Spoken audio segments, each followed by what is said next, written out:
Hi everyone, welcome back to the channel. Please subscribe, like, and share. Your support helps. Now, let's get into the story.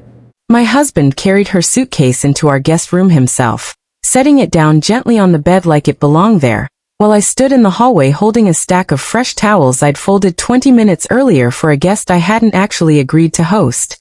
Her apartment flooded. Dominic had told me that morning, already halfway through packing a bag of his own clothes he apparently intended to lend her. Burst pipe upstairs, whole unit's a disaster. It's just for the weekend, until her insurance sorts out a hotel.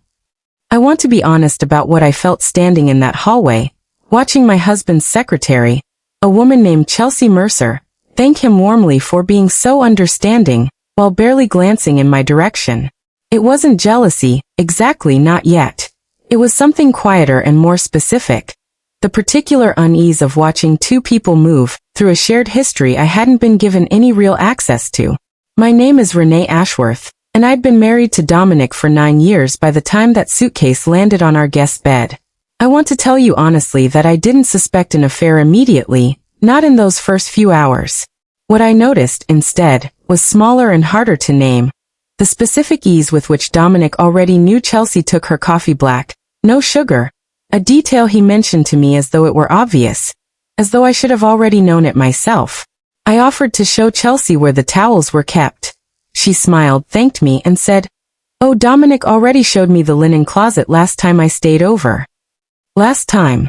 I want you to sit with those two words the way I had to sit with them, standing in my own hallway, holding towels for a woman who'd apparently already learned the layout of my house before I'd even known she'd been inside it. Before I tell you exactly what I decided to do about it, because what happened over the following 48 hours became the most carefully engineered weekend of my entire marriage. Let us know in the comments where you're watching from. We'd love to hear from you. And go ahead and hit that subscribe button, because I promise you, the trap I set that weekend is unlike anything I'd ever imagined myself capable of planning. I smiled at Chelsea. I told her to make herself at home. And later that night, once both of them were asleep in separate rooms, or so I was meant to believe, I sat alone at my kitchen table with a small camera I'd ordered 2 hours earlier, and I began planning exactly how I was going to find out the truth for myself, inside my own house, before this weekend was over. I had no idea, setting that camera down for the first time, exactly how quickly it would give me everything I needed. I didn't sleep at all that first night, lying beside Dominic while Chelsea slept 2 doors down, replaying that phrase over and over in my head. Last time. I wanted to shake him awake and demand to know exactly how many last times there had already been before this one. But some instinct in me, sharper than my anger, told me that confronting him with nothing but a strange feeling would only give him the chance to explain it away. So instead, I lay there in the dark, and I let my mind walk back through the last 18 months, searching for every small detail I'd let myself dismiss. Dominic and I had been married 9 years, together for 12, since we met at a mutual friend's engagement party in our mid-20s.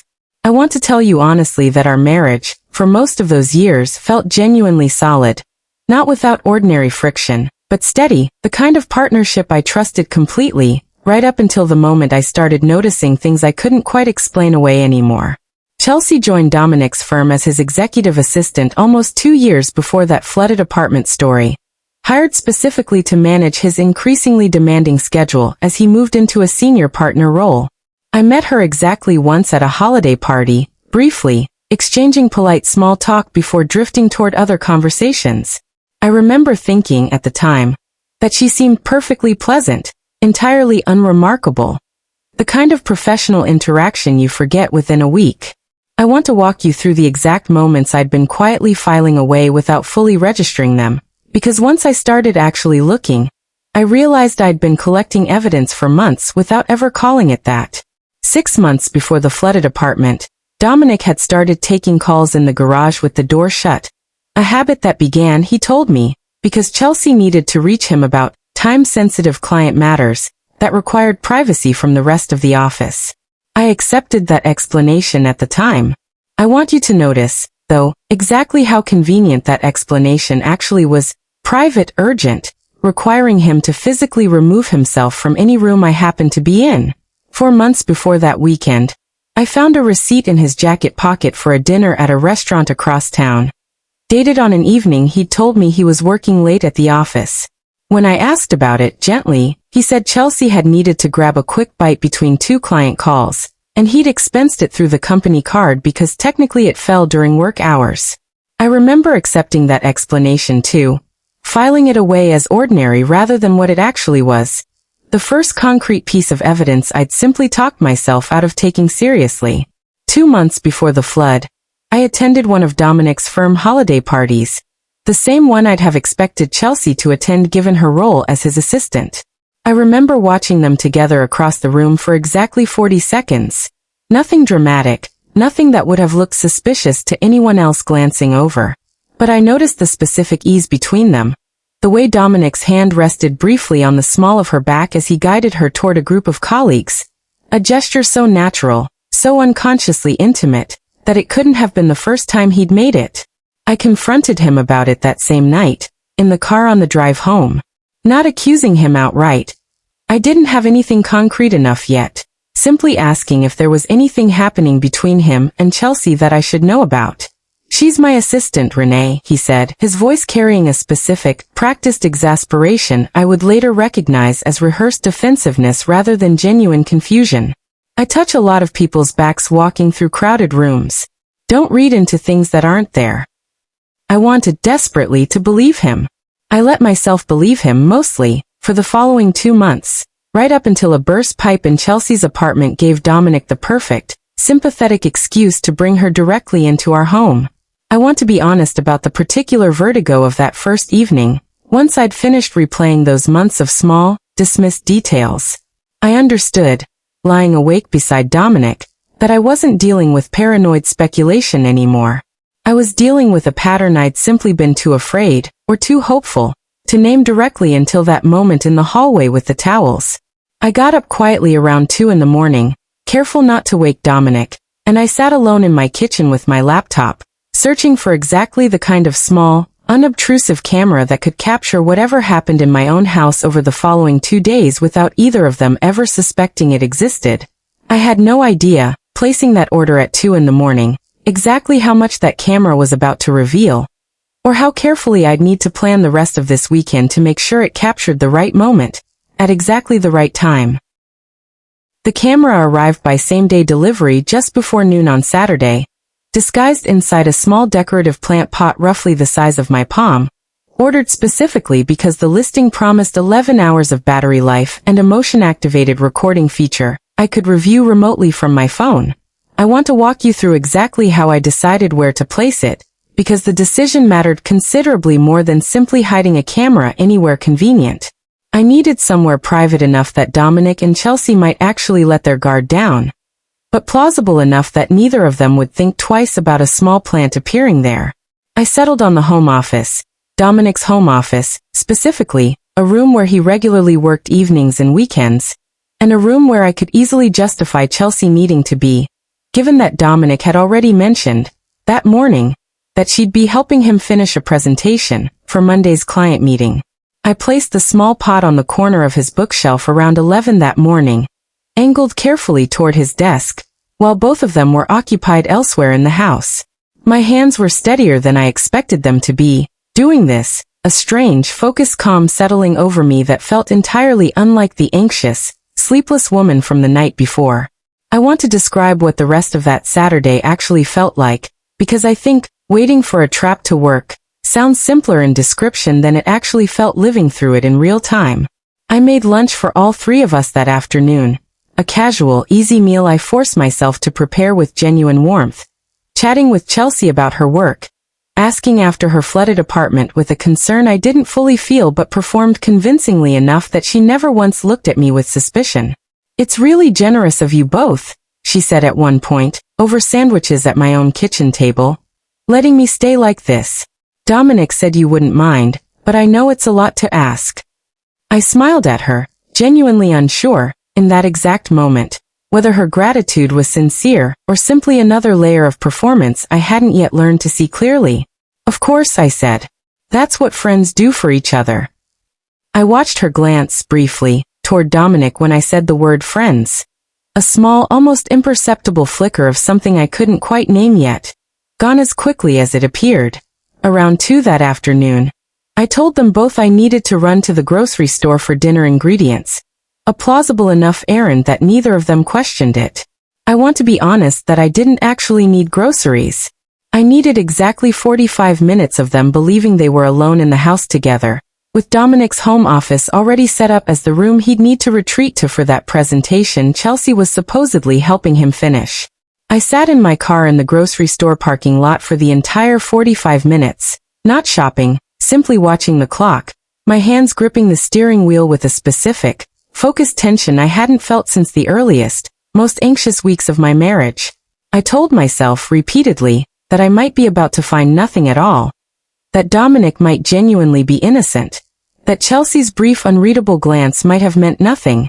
That I was potentially about to feel foolish for suspecting the man I'd built an entire life alongside for 12 years. I returned home with 2 bags of groceries I hadn't actually needed, my heart moving considerably faster than the calm expression I forced onto my face as I walked through the front door. I heard low voices from the direction of Dominic's home office, and I set the grocery bags down carefully on the kitchen counter, my hands trembling slightly now in a way they hadn't during the actual placement of the camera itself. I didn't check the footage immediately. I want you to understand why, because I think it matters. I was terrified, genuinely, standing in my own kitchen, of what I might find waiting for me on that phone. Some part of me still wanted, desperately, to be wrong. I made dinner that evening with those same trembling hands. Sat through an entire meal of pleasant, ordinary conversation with my husband and his secretary, smiling in exactly the right places, asking exactly the right follow-up questions, while a small camera on his bookshelf sat quietly holding whatever it had recorded during those 45 minutes I'd spent frozen in a grocery store parking lot. I had no idea, passing Dominic the salad that evening, exactly what I was about to see once I finally worked up the courage, alone in my bathroom after dinner, to actually open that footage on my phone. I locked the bathroom door that evening, sat down on the edge of the tub, and opened the camera app on my phone with hands that had finally stopped pretending to be steady. The footage loaded in segments, motion-triggered clips rather than one continuous recording, and I want to be honest about how excruciating those first few seconds actually were. Watching an empty office slowly fill with movement, as the timestamp jumped forward to when Dominic and Chelsea had actually entered the room. The first clip showed exactly what I'd expected to see. Initially, Dominic at his desk, Chelsea standing beside him with a laptop open. The two of them apparently reviewing slides for Monday's presentation exactly as he'd described. I felt a brief, disorienting flicker of relief, watching that, wondering if I'd built an elaborate trap for absolutely nothing. Then the second clip loaded. Dominic had closed the laptop. Chelsea was no longer standing beside the desk. She was sitting on its edge, close enough that their knees nearly touched, and I watched, my stomach turning slowly, as Dominic reached up and tucked a strand of hair behind her ear.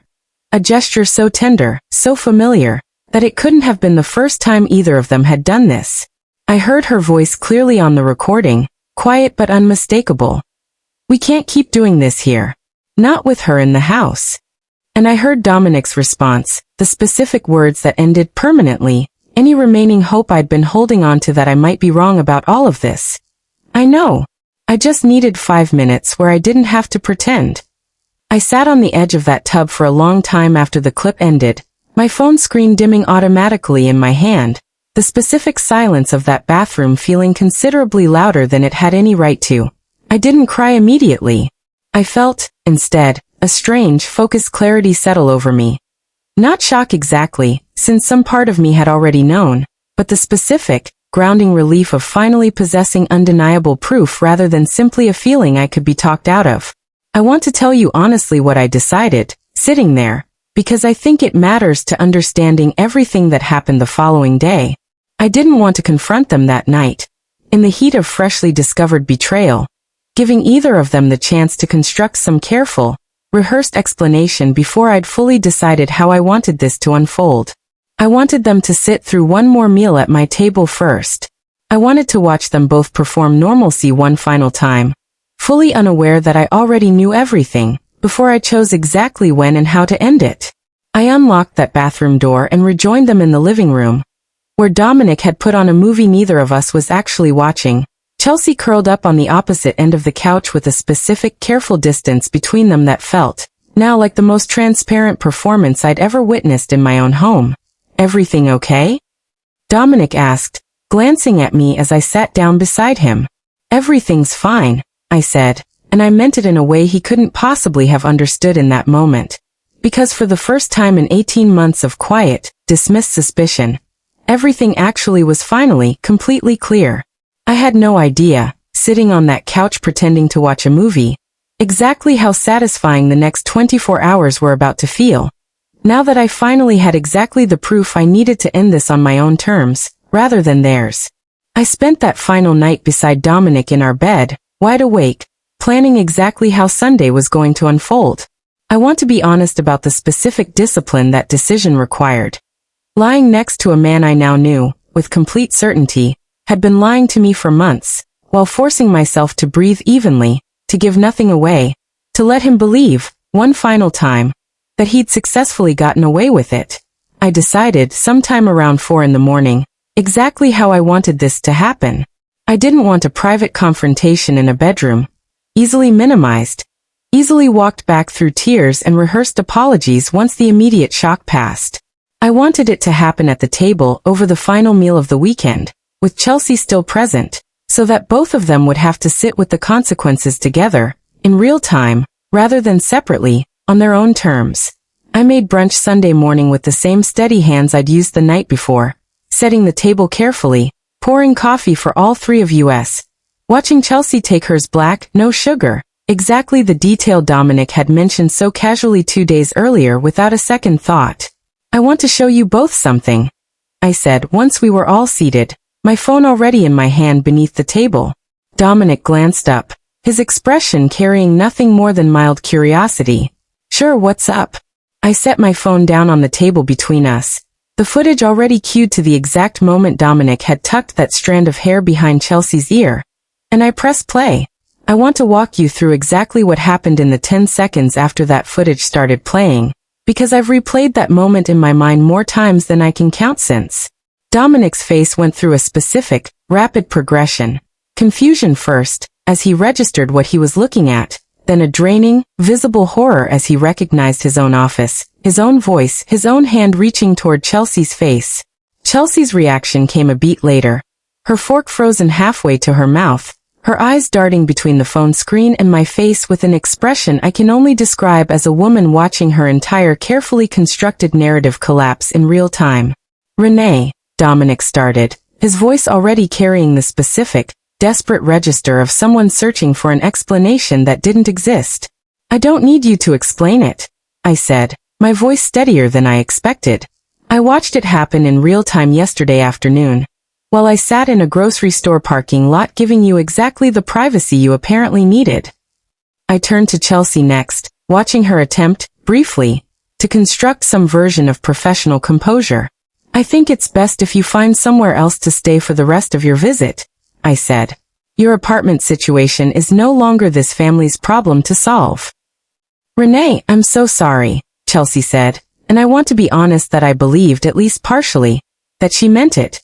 Not enough to soften what had happened, but genuinely enough that I understood she hadn't set out, initially, to destroy someone else's marriage without at least some private reckoning of her own.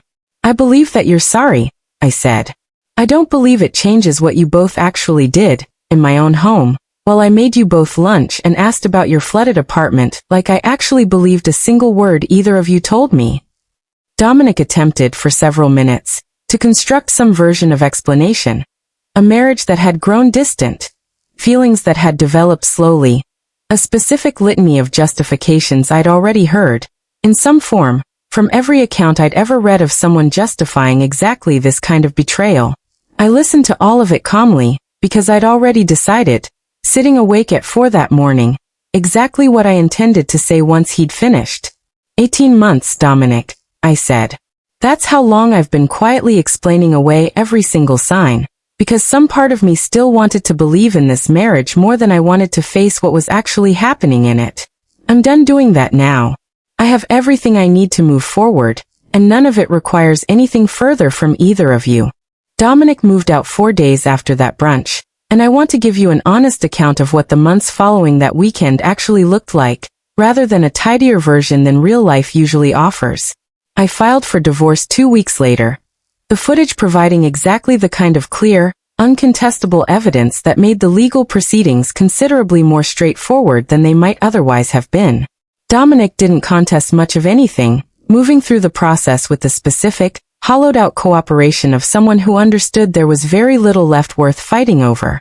I want to be honest about how difficult those first months actually were, despite the clarity I'd felt during the confrontation itself. 12 years of shared history doesn't simply dissolve the moment you finally have proof of betrayal.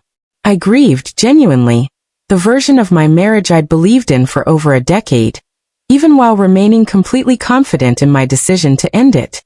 I heard, through mutual acquaintances at Dominic's firm, that his relationship with Chelsea continued for several months following the divorce, though it apparently ended less than a year later.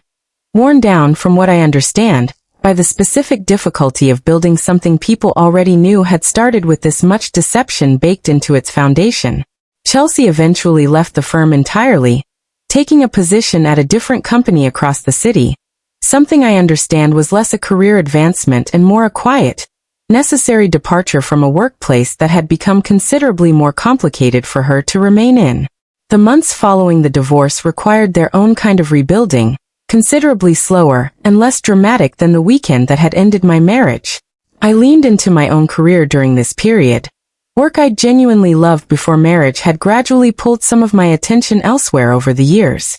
I reconnected with friendships I'd let drift during the busier stretches of my marriage, people who showed up for me in ways I hadn't fully appreciated needing until I actually needed them.